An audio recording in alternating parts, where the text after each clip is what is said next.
That's the combination. 1914.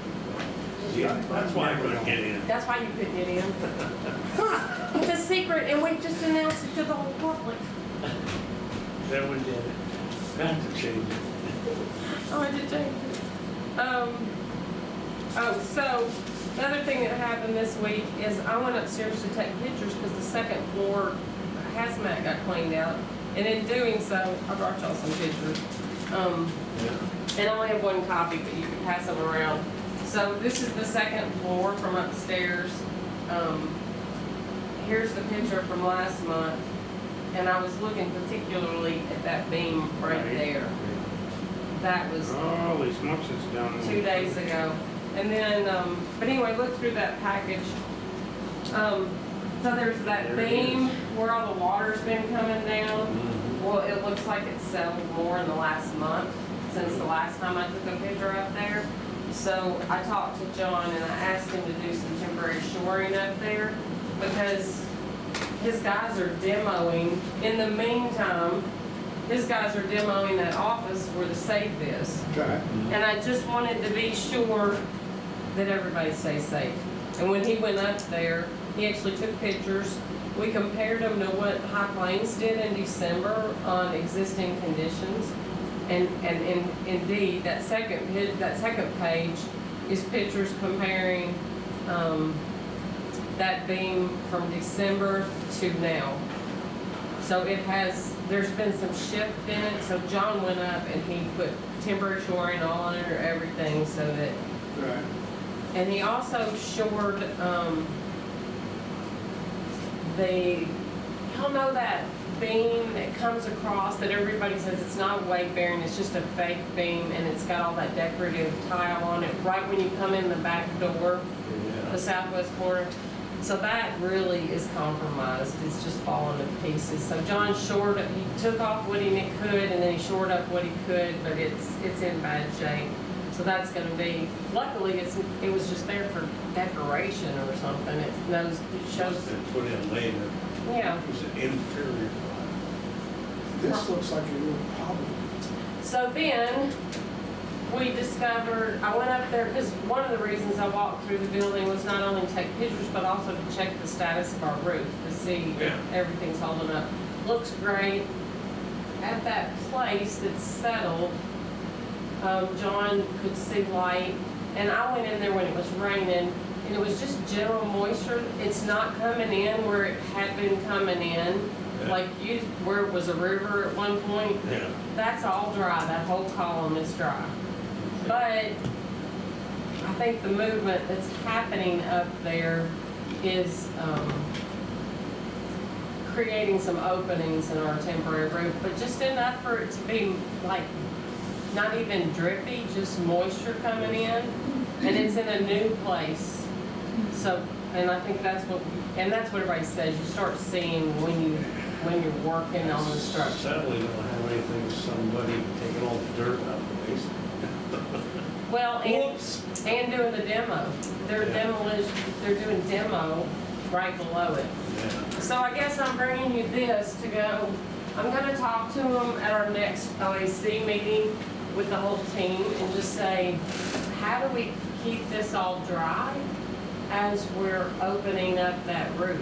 Because as things settle and as you lift things, that temporary plastic's not going to, hold everything up. So, and they may need to do that sooner than later. But we need to start talking about that, what to do. Right. But I don't think we want to invest any money on, I guess that's why I brought it up to you guys. Well, it depends on what they think needs to be done. Yeah, we're gonna need to hear from them.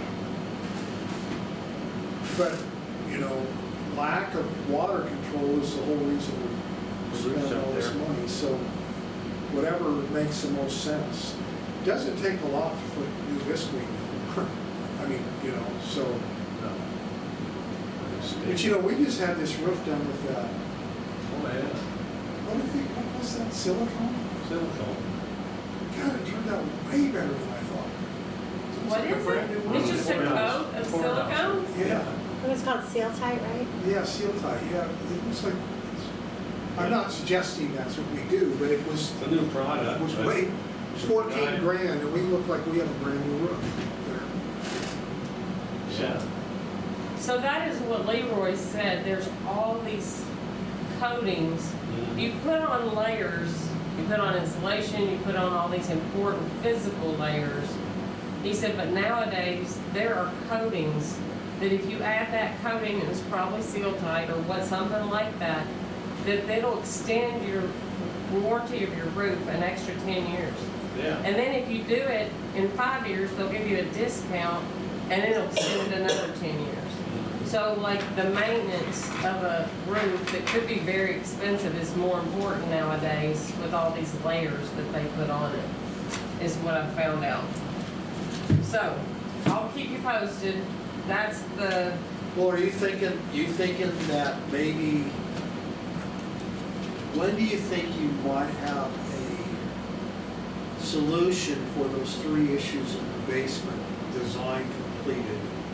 In a week, 2 weeks? I hope in a week, Emery, Brad is standing in for Emery. She's out of the country on a vacation that she had planned for a year and a half with her dad. And, so the fact that this all happened, she's got a lot to catch up on Monday when she gets, and that's just our project. I don't envy her because she has many other projects. So I'm hoping in a week, because what Jim said is that he submitted it to Brad, he submitted his idea to Brad. Brad's gonna submit it to her, they're gonna discuss, they're gonna bring John in, and then they have to engineer it. So I would think in a week from Monday or something like that, I can push on it. Did you get the sense, though, that they were talking about something that's really expensive or something okay. Jim thinks it's not gonna be that expensive, and John said, I told him, evidently they haven't talked yet, because when Jim was in the building, John had to run to Billings to get some supplies. And what my understanding of what John's solution was the same as Jim's. Okay. I think Jim was talking about some different fill. You know, John had mentioned slurry. Jim didn't know what that meant. But Jim also feels like if they put a retaining wall there on footings, so he pour the footings the same time he pours the footings in the basement anyway, and then he puts the retaining wall in the order that it would be safe for him to, or efficient for him to do it, Yeah. that it'd probably be minimal cost. And he's hoping that the fact that he's telling him not to remove the slabs and the dirt that's in there, because if we had him remove All not that dirt. all that dirt, which is in his scope, Jim said all those discovered slabs Start would- moving. would start moving and would take a lot more time than just dirt. Trying to figure out how to remove a slab that's this thick and 12 feet long. Oh, yeah. Well, to me, it's more like, I guess of all those issues, I'm most concerned about if there's anything that needs to be done to stabilize the dirt that was already there. So Jim's proposal is to take John's retaining wall that he was Oh, so gonna, he's got a retaining wall. Yeah. he said, so John was gonna pour, remember he said he was gonna put forms in place and then pour a wall and then pour slurry behind it from outside the void and then fill the void in that way? Jim wants to do the whole thing around the dirt. Yeah. He wants to select the border of the dirt that they all agree is the best way That's better. to contain it, and then contain it that way, and then backfill so that that dirt's supported. Okay. Yeah, it's gonna be kind of interesting. Now, when he's talking about a slurry, my understanding of a slurry is it's high plastic, it's highly liquid. It goes in to places that concrete might need to be more vibrated into. But it'll also set up like concrete over Yeah. time. So I think that's what he's talking about. All right, well, I think you're on it, you know. Okay, well, that's update on John. The other thing I did want to share with you is that, and you can go see it, but on the north wall, while he had that excavator there, he noticed that there was a negative drainage toward the building, which now I know what that means They because of built mom's that. house. Right? I was like, I was able to use it like terminology. Looks like a negative drainage. Yeah. So he said, I said, you fix the negative. So he, of his own accord, took his, Built it up. and built it up so it was sloping away from the building. Which That's is, excellent. it's very kind of him. And he said, while I had that equipment rented and on site, I did it. So, just to let you know who's on base. The other thing that Jim said about John is that he's worked in a lot of unsafe buildings over the course of his professional life, and that he likes what he's seeing that John's doing. He really likes it. He said, and he said in talking with John, he knows his stuff, and he said, you guys have a good person, doing this work. It's very qualified and that's done this before, so. It is a specialty, that's for sure. And I wouldn't wanna do it, I say a special prayer for him every morning, and every time I go in there, no one is allowed to get hurt, that's what I say. Like, so, ever. Not in this building, it's not allowed, you can't scrape your elbow, you can't do nothing, you just gotta be intentional. That's good. We should have a resolution. Do you go there every day and check on them? No, I don't want them to feel like I'm hovering, I go once a week. Oh, yeah, right. Well, yeah, yes. Yeah, I go once a week and take pictures for progress updates. And I'm glad I did because I went upstairs and we just have a good team. All eyes on it are finding different things and watching different things. But I'm glad I went upstairs because nobody's been up there and and it needed to be addressed. So we got a good team in place.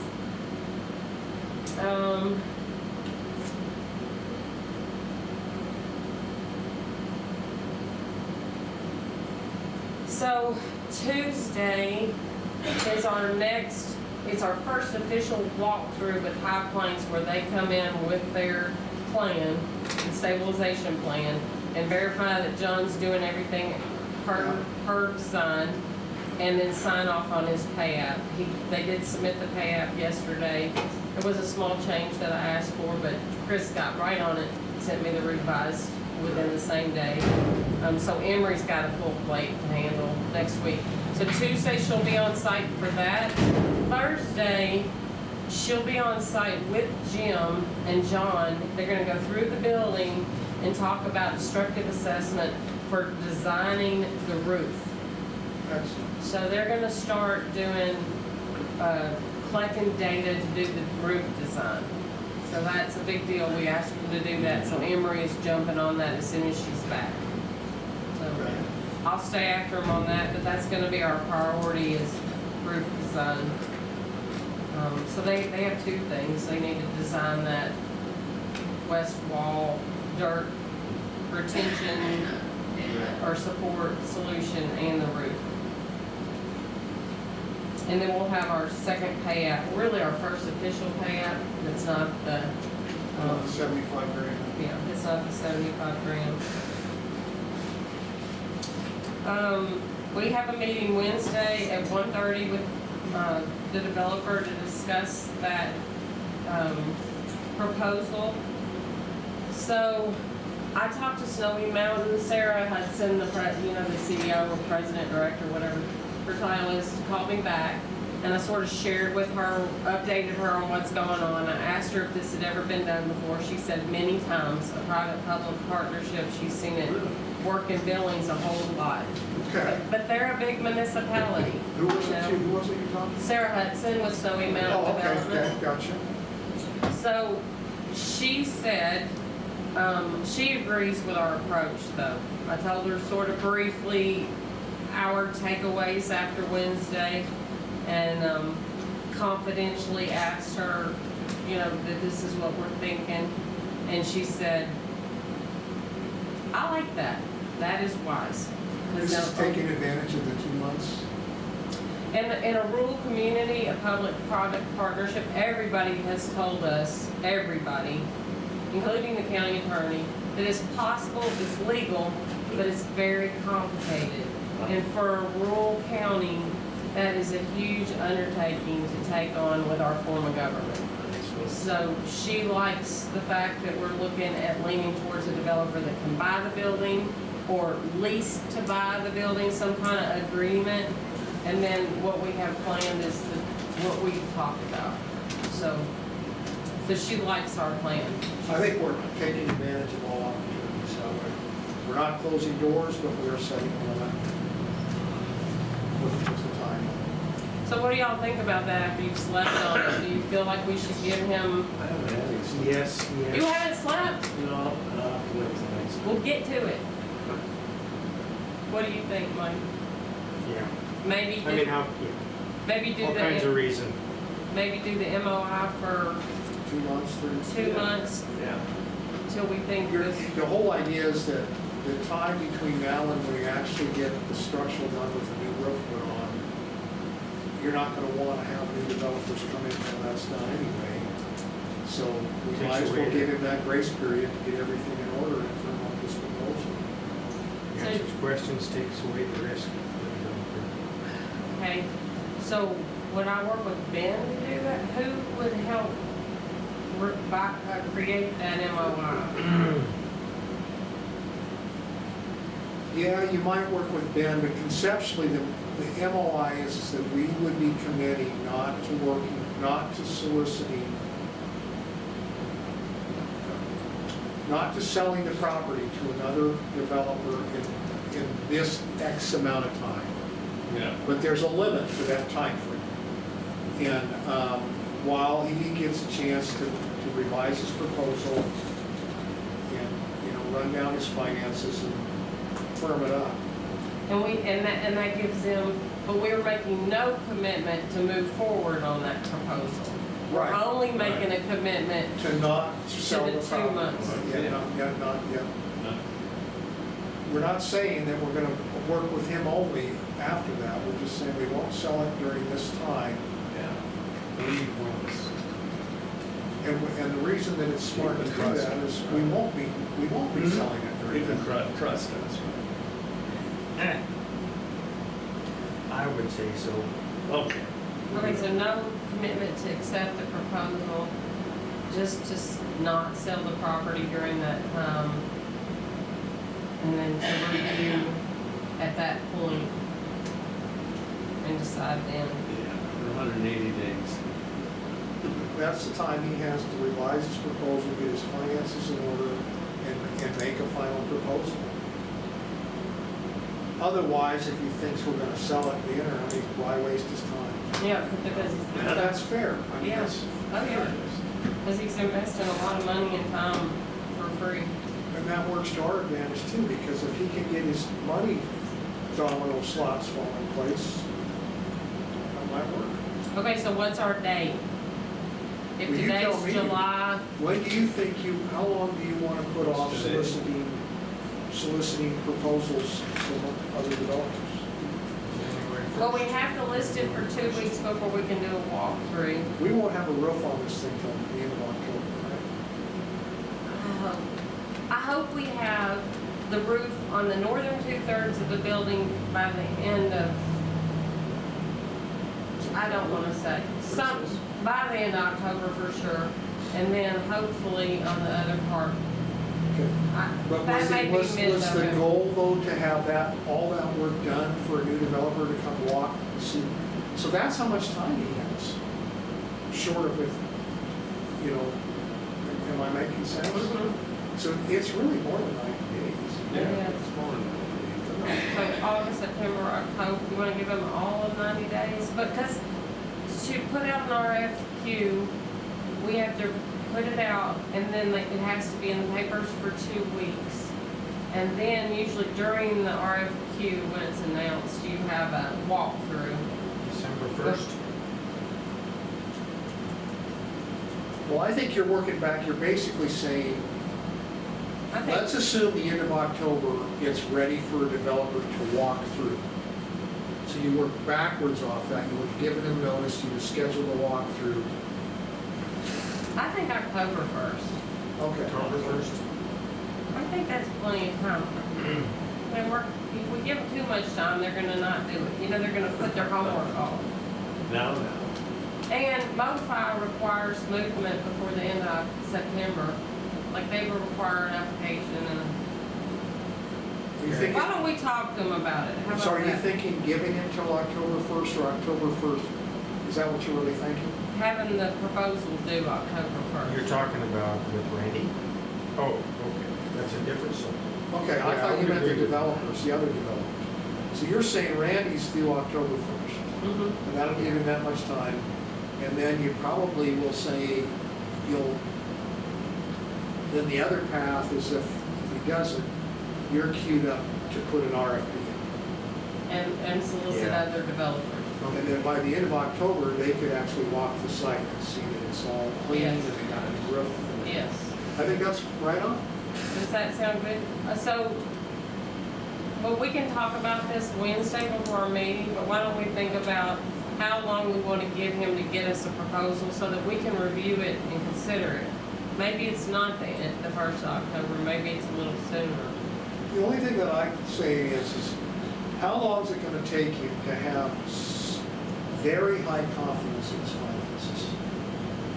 Because if he's confident in his finances, we can lock him into timelines and all Mhm. that. That's really it, so it doesn't, you could maybe get it sooner, but he may not have, I guess, give him as much time as he can have to get it all done. Unless you think he'll drag his feet. I don't know. Well, 2 months would be probably October. I mean, he asked us to make a decision by the end of July, so August, September. That'll give him 2 full months. Let's talk, what do you think about talking to him about that and saying Yeah. we're thinking October 1st? Yeah, I think that's worth throwing out. Okay. Okay, hazmat cleanup. Miguel said he's gonna be asking for clearance for phase 2, so this is the final piece of work. He got clearance like we expected on he moved phase 3 forward because John needed him to clean up that office space. He got that clearance week before last. So now all he had to do was the first floor of phase 2, the northern 2/3 of the building. So he's expecting to get that done today. Okay. And then he has to get clearance from Tetra Tech. They have to come do a bunch of sampling. And they were really unhappy. Thank goodness I was in the building because I was able to take the brunt of the Tetra Tech technician. So they gather air quality samples outside. Well, they were gathering air quality samples outside all the demo that was happening on the office. And so that was affecting their data because those guys are they're tearing off that whole office and then handing all the debris out the window. And so there was a bunch of dust and stuff being generated. So he wanted us to stop working on Wednesday, and I said, I'm not gonna have this crew stop working because it's not gonna make the dust settle in time for you to collect your data. They'd have to stop working for the whole week. And you couldn't sample till, say, Friday or something. So once I got him calmed down, I found out that the best day to sample would be Monday, so I coordinated with Miguel and said, that'll give the building a whole weekend to rest after Miguel and his team are done, and after John finishes his demo work today. And then John's not gonna work Monday, he's gonna go to a different site Monday so that they can do their sampling. Okay. So, they're gonna do their last clearance sampling Monday. So technically, they could get clearance by Wednesday and be officially, the building could be clean on Wednesday. So then I asked, All three phases. all 3 phases, we'd be done with cleanup, which is 2 binders that are this big. So, and that started in 2021, Mike, when you were looking at the building. Yeah, The first phase of cleanup. So, time flies. a long time ago, Faraway Galaxy. So, then I asked him about that walkthrough with you guys and Johnny. So he wants to know probably that last week in July he could do that. Is there anything in your schedule the last week in July that you prefer, you know, it probably only take us 30 minutes to an hour. Is there a time that's better for you guys at last? We can't, you know, Wednesdays are good. Okay, We have a compensation board at 11, the 30th then? 30th, yeah. What do you guys think? 3 o'clock? I'm just kidding. Yeah.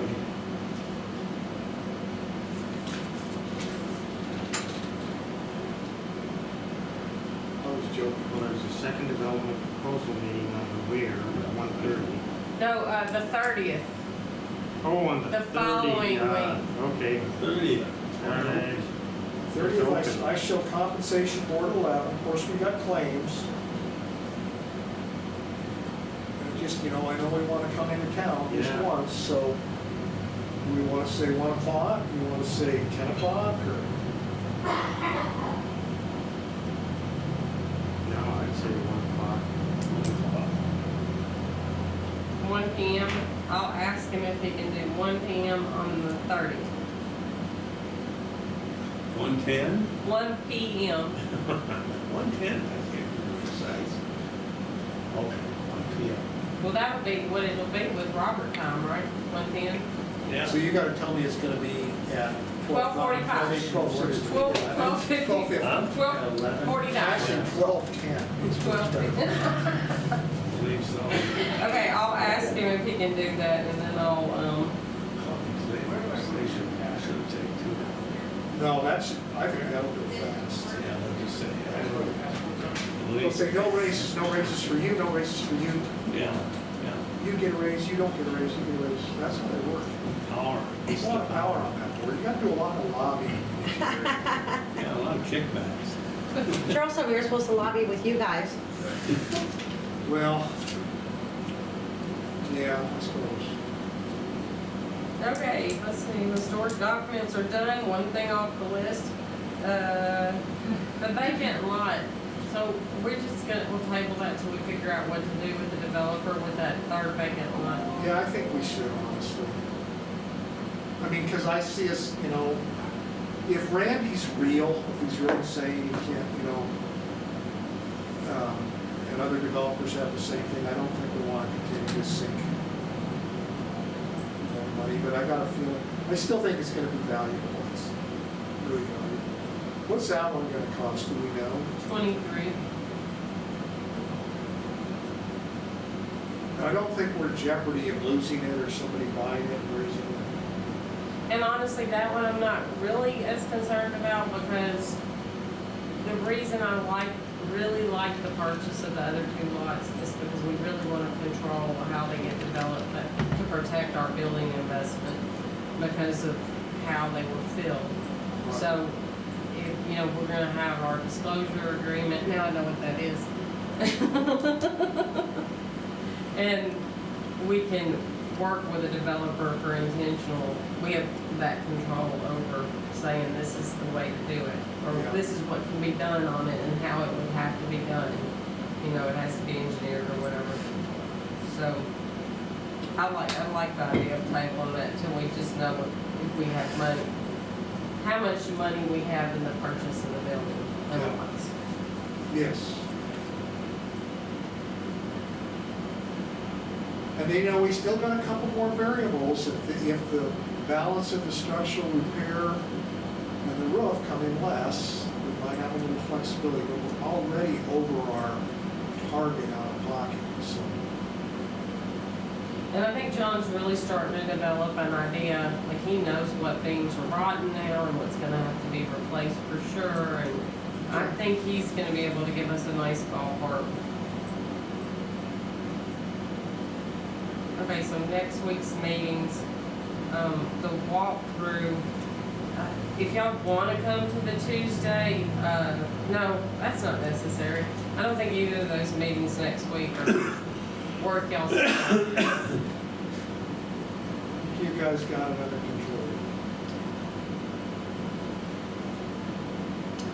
I'm gonna wait to keep working on the developers agreement until we know what this looks like.